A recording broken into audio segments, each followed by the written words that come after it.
2.5-year-old Levi Parouche, moments of joy are all too brief. Diagnosed with severe epilepsy and cerebral palsy from birth, leaving him with brain damage, he suffered seizures, dozens a day. Now they're nearly all gone, just a few drops a day of medical marijuana, cannabis oil, mixed into his food. We saw a difference immediately, and then after a few weeks we didn't see any seizures at all. Other medicines didn't work, his father says, or worse, caused severe side effects. Levi has now been on medical cannabis for a year and a half. This cannabis oil was developed in northern Israel. The oil is high in CBD, a pharmacological ingredient in cannabis, and low in THC, the psychoactive ingredient, the drug that makes you high. There's little research on the effects of medical cannabis on babies, but Parouche has all the results he needs. Levi hasn't had a seizure in months. It's just kind of when we feel that. He takes the CBD oil daily, and a second oil of THC, only when Levi is having a bad day. When you give Levi a drop of THC, that's the psychoactive ingredient in cannabis, it makes him high. In the beginning we were pretty anxious about it, I guess.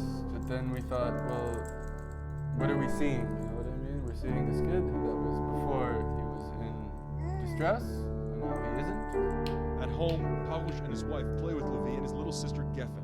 The difference in development is stunning. She is 10 months old, a third Levi's age, and yet she can hold toys and play with her parents and so much more. This, Seth Parouche fears, will always be too much for Levi. Instead, he just hopes one day to hear his son say Dad. Oren Lieberman, CNN, Northern Israel.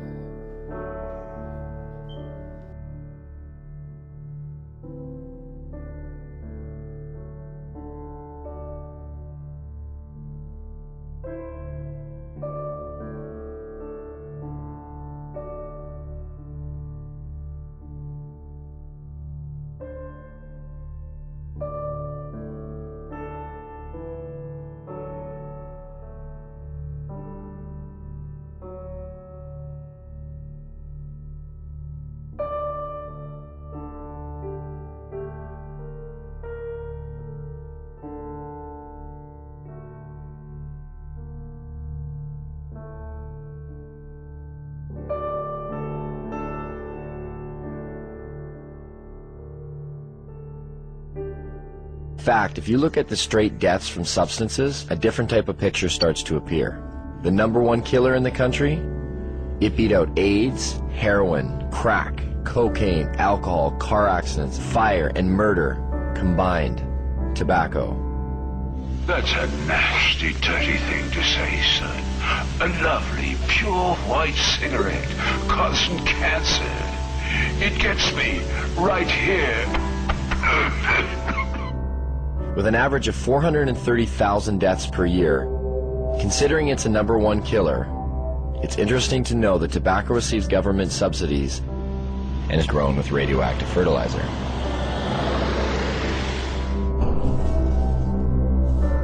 Now get out there and sell cigarettes! #2 on the list, if we don't include poor diet and physical inactivity, with well over 85,000 deaths a year, alcohol. As we look much further down the list, there are others that may surprise you.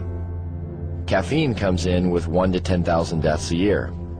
And some of our most popular pain relievers, non-steroidal anti-inflammatory drugs such as aspirin, still make an appearance with over 7,500 deaths annually. Where does marijuana lie in this? What kind of staggering number do we find? I don't know, 50,000? 250,000? 300,000? For marijuana, I'd probably say then 80,000. I would say it would be hundreds of billions. Get ready for it. Here it comes. There are no deaths from cannabis use. Anywhere. You can't find one. In 10,000 years of known use of marijuana, there's never been a single death attributed to marijuana. There's 400,000 deaths in America alone every year that are directly attributed to tobacco. I've heard that you have to smoke something like 15,000 joints in 20 minutes to get a toxic amount of delta-9 tetrahydrocannabinol. I challenge anybody to do that. And even in the animal studies where people have loaded the animals up with doses that would be hundreds of times what a human could possibly be exposed to, no, the animals don't die. The LD50 seems to be astronomical. You can die from ingesting too much aspirin. You can die from ingesting too much coffee. The drug warriors who say we have to protect society, save these people, are being just a little bit disingenuous. Not one university or medical facility has ever recorded a single death directly attributed to marijuana. But never mind that. There's other problems, other reasons to fear it. Take addiction, for example. There are more kids in addiction clinics for marijuana than any other substance. This must mean that marijuana is the most addictive substance today. It's undoubtedly true that there are more teenagers and kids in treatment for marijuana than all the other drugs combined.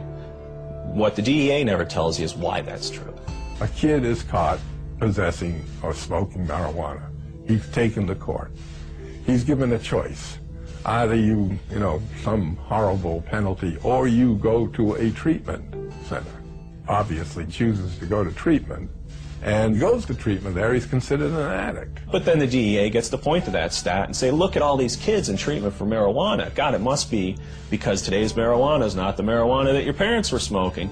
As far as I understand, only 3% of the people in treatment for marijuana are there voluntarily. The other 97% were told to by their guardian or told to by a judge. So you can choose between jail or treatment. And a lot of people choose treatment. It provides no basis for speaking about addiction. Anybody who is at all sophisticated about marijuana would rate them the way two researchers were asked to rate drugs in order of addiction. Nicotine was 1, alcohol was 2, then heroin and cocaine, and then coffee, and then marijuana. There may have been a couple of other drugs, but marijuana was at the very bottom, below coffee.